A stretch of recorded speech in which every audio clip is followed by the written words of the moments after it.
Grande icône du cinéma français, mannequin et fervente militante de la cause animale, Brigitte Bardot, 83 ans, fait le bilan de son existence dans le livre L'arme de combat. Elle confie ses ressentis, ses impressions et son appréciation sur le cancer du sein qu'elle a contracté en 1984, alors qu'elle était âgée de 49 ans. Totalement guérie aujourd'hui, Brigitte Bardot a pourtant refusé à l'époque de se soigner à l'aide de la chimiothérapie, au profit de la radiothérapie, et explique les raisons. En France, le cancer le plus fréquent chez la femme est le cancer du sein avec plus de 50 000 nouveaux cas annuels. Au cours de leur vie, 10% des femmes contracteront un cancer du sein, dont plus de 75% après 50 ans. Selon l'Institut national du cancer, s'il est dépisté à un stade précoce, la survie à 5 ans est de 99%.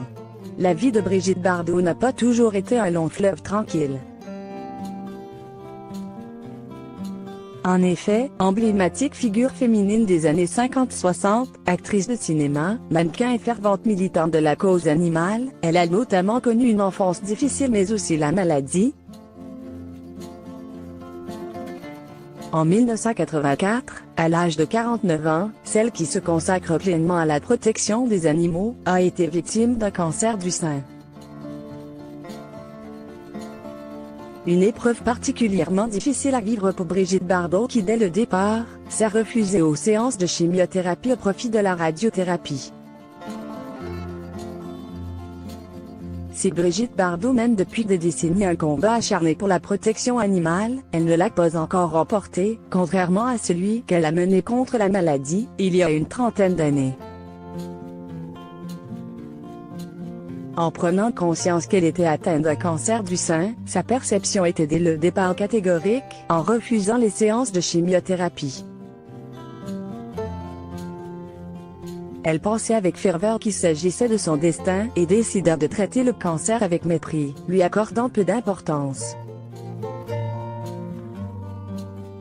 Cette maladie m'a obligée à me retrouver face à moi-même. Ça a été très difficile, j'étais toute seule, déclare-t-elle.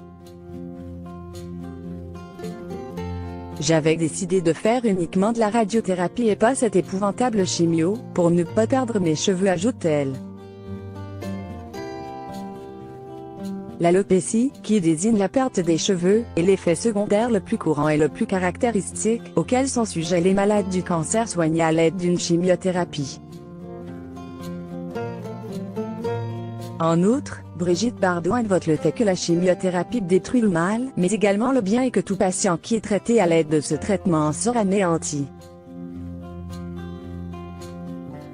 Je vois des gens qui, après cette épreuve, sont des loques déterminés, coûte que coûte à ne pas se laisser abattre. Brigitte Bardot a donc préféré apprivoiser son cancer du sein. Je n'ai pas paniqué, pensant que je vaincrais la maladie, que je n'allais pas mourir. Cela fait une bonne trentaine d'années maintenant, confie-t-elle. C'est resté secret jusqu'au jour où le mal a été derrière moi. Quel traitement pour le cancer du sein? Bien que la chimiothérapie soit le traitement le plus fréquemment utilisé, le traitement du cancer du sein nécessite une réflexion approfondie de la part de tout un corps médical quant au meilleur protocole de soins. Celui-ci peut s'orienter en fonction de plusieurs facteurs, vers la chirurgie, la radiothérapie, la chimiothérapie et l'hormonothérapie, ou encore l'immunothérapie. Le choix d'un traitement en particulier dépend de différents critères tels que le type de cancer, l'âge de la personne et son état de santé général, la présence ou non de métastases dans d'autres organes, l'envahissement des ganglions, est contrairement à la chirurgie ou à la radiothérapie qui font office de traitements locaux. La chimiothérapie utilise un ou plusieurs médicaments qui sont transfusés dans l'ensemble de l'organisme. Selon le cas, elle est administrée avant ou, le plus souvent, après la chirurgie. Quant à la radiothérapie, il s'agit d'un traitement loco-régional des cancers qui consiste à utiliser des rayonnements pour détruire les cellules cancéreuses en bloquant leur capacité à se multiplier. C'est le traitement choisi par Brigitte Bardot pour vaincre sa maladie, qui a fait preuve de bravoure et de courage. À noter qu'en cas de cancer, il est nécessaire de se renseigner auprès du corps médical sur la nature des soins à entreprendre. Seul votre oncologue sera capable de vous renseigner sur le traitement adéquat. Par ailleurs, pour réduire les risques de cancer, certaines mesures de prévention sont à mettre en place au quotidien, comme un mode de vie sain, associé à une alimentation équilibrée et une activité physique régulière.